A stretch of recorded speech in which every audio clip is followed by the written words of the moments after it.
So, Basturma. Basturma?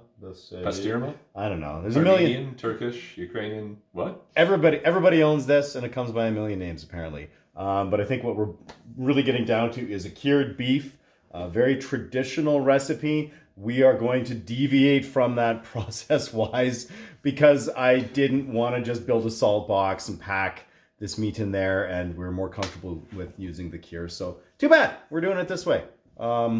Traditionalists, we're sorry. Not really. Ish. Anyway, let's go for a ride. Woohoo!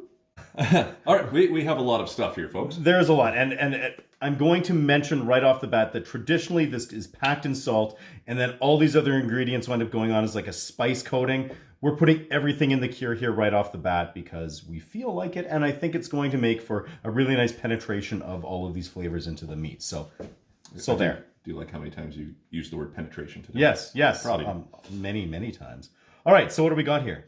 All right, so over here we have our 0.25% cure number 2. Whoop. Our Prague powder number 2, I guess. We also have some garlic powder in there as well. That's 0.3% based upon weight of the meat. Next, we've got some paprika. This is a 1.25% addition. And this was some fun, spicy Hungarian paprika that we had. So very excited to use that in here.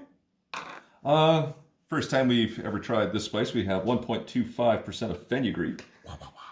Not the traditional recipe calls for blue fenugreek. By looking at this compared to other pictures that we Googled, this might be blue fenugreek, although the package did not tell us. Should have put it in a blue bowl. Salt addition next, typical 3%. We then have some pepper, ground pepper, and some allspice. Yeah. All right, they're 0.3% pepper and 0.15% allspice. Nice. And we just threw those are peppercorns that we just put in the spice mill. And then finally here we have our cumin and some acid rain cayenne pepper, both 0.15% addition. And there we are. That should be it. That's a nice little bowl. So we'll give this a sweet mix here. And then we've got our roasts all prepped up. So in just a minute here, we will be able to get this all onto the meat. So we've got an eye of round roast here that I went ahead. I just trimmed it a bit, kind of taking off some of the thicker silver skin near the end. There's still a little bit left on there, but we plan on slicing this so thinly it's not going to make a difference. We left all of the fat, the nicer fat on there. There was some kind of more stringy stuff here and there that we took off, but I think we're good like this.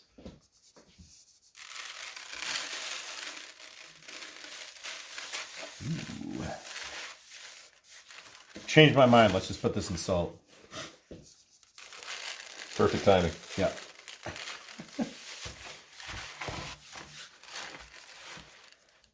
Using the meat tub here just to catch all of the cast off that happens.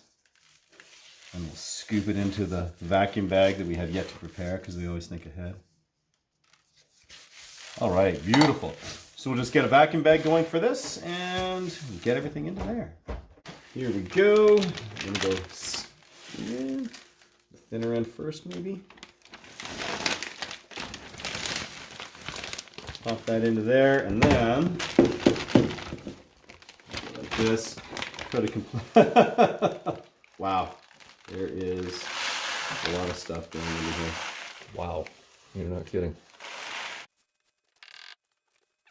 All right, and do the shake and bake moment here. Do it? Okay. Just try and distribute the salt, the cure, and all those spices sort of equally around. So hopefully there aren't as many just kind of like giant pockets of salt and stuff in there.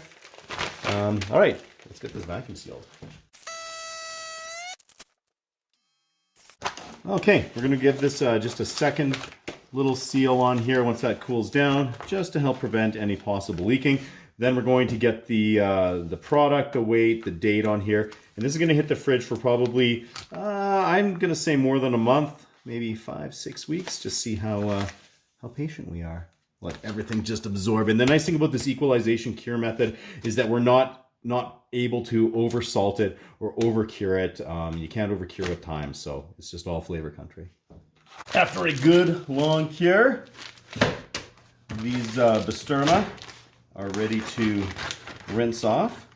So these actually got closer to 7 weeks here, just based on schedules and timing in our lives and what have you. But smell that. Smells great. Oh my. Okay, let's get this rinsed off. Ooh.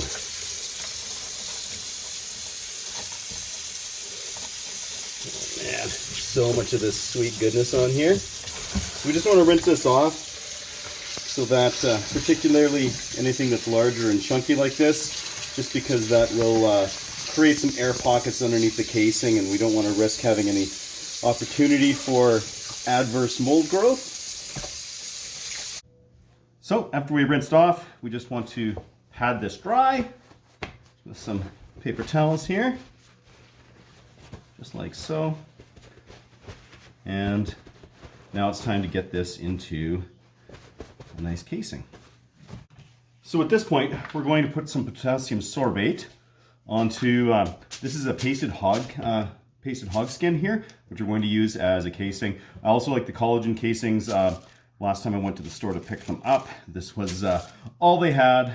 So we're going to run with that. The effect is basically the same. So some potassium sorbate here just to inhibit mold growth on the inside. I'm just trying to be safe with that. Beautiful. Spray it down. Okay, there we are. Now just using this pasted hog skin, getting it on, getting it right around. I will be using my pricker here after we have the netting on. So, before we do that though, just going to use these 1/2-inch hog rings, now that my hands are wet and slippery, which is perfect. And just kind of sealing this up a little bit here. A little twist. And perfect. Not too aggressive, we kept tearing them last time. Yeah, exactly. That's why I like the collagen casings a bit more than these. I find that thank you, buddy. I find that these tend to tear a little bit easier. Give a little twist.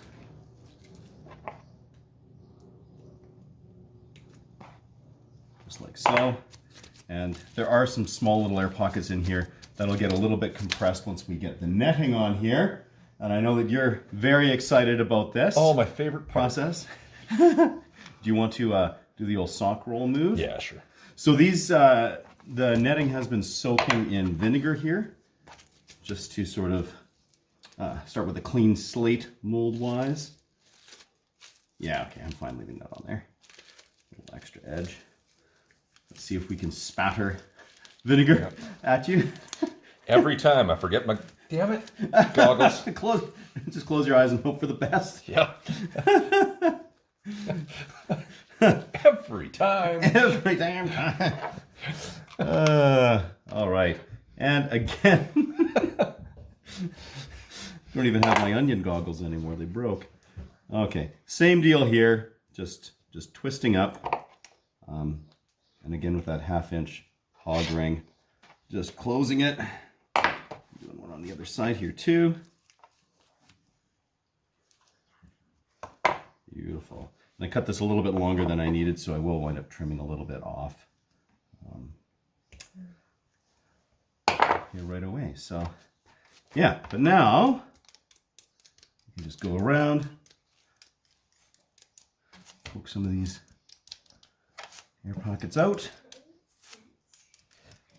Just pricker.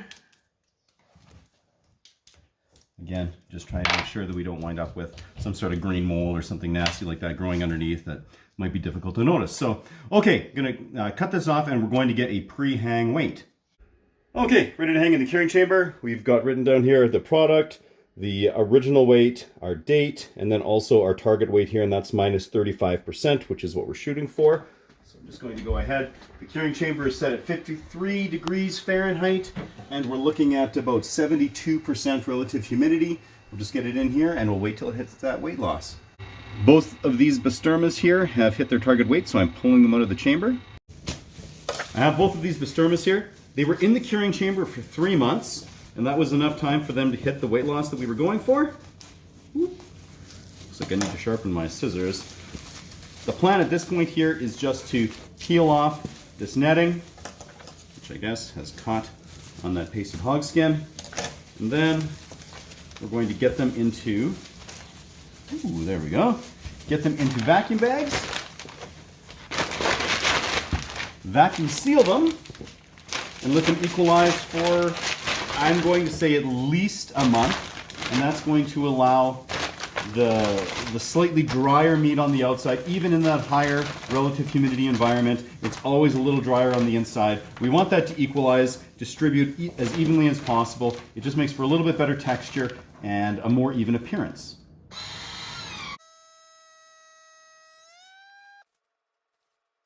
Here we are. I highly recommend using a vacuum sealer for this. It's the best way to do it. If you're looking for a vacuum sealer, I've got links to some half-decent options on Amazon in the video description, so feel free to check those out. Ooh, Basturma! It has been equalizing here for over a month and a half. That's a pretty good amount of time, just to make sure that if the exterior was a little bit more dry than the interior, it should have equalized quite nicely. So I'm just going to remove that casing that we've got on here. And here is this beautiful beef. Okay, I'm going to cut this in half so we can take a look at the interior.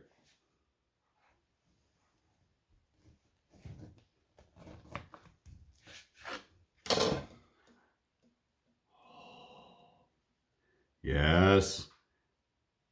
Really nice and equalized there. Slightly darker around part of it, but even just kind of feeling it, it's still nice and squishy, so should be really good. We need to try this, so I'm going to rip off some slices here on my Avantco SL10 meat slicer. Whew. We're coming off looking like that. Really nice and waffle thin. That's perfect. Okay, let's taste. Oh, this smells so rich and absolutely delightful. Let's have a little sample.